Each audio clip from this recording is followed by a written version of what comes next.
तर मराठा आरक्षणासाठी शिंदेंनी शिवरायांची शपथ घेतली असं अजित पवार यांनी म्हटलेलं आहे। मराठा आरक्षणासाठी मार्ग काढण्याचा प्रयत्न केल्याचं देखील यावेळेला अजित पवार यांनी म्हटलंय। तर आम्ही वचनपूर्तीचं राजकारण करणारे आहोत असं देखील अजित पवार यांनी म्हटलं। आता मराठा आरक्षणाचा मुद्दा निघाला होता, काही का होईना त्याच्यातनं तोडगा काढण्याचा प्रयत्न केला, मार्ग काढण्याचा प्रयत्न केला।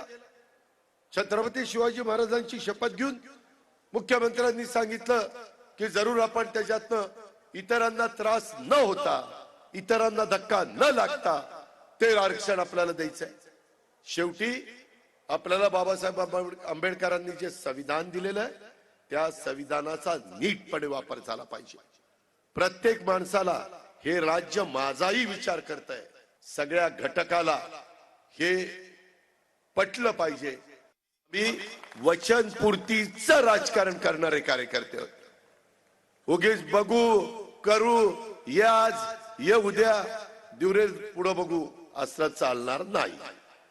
त्याच्यामध्ये जे सांगितलंय राहिलेलं असेल, कार्यकर्त्यांनी लक्षात आणून दिलं, नेत्यांनी लक्षात आणून दिलं, ते पूर्ण झालंच पाहिजे।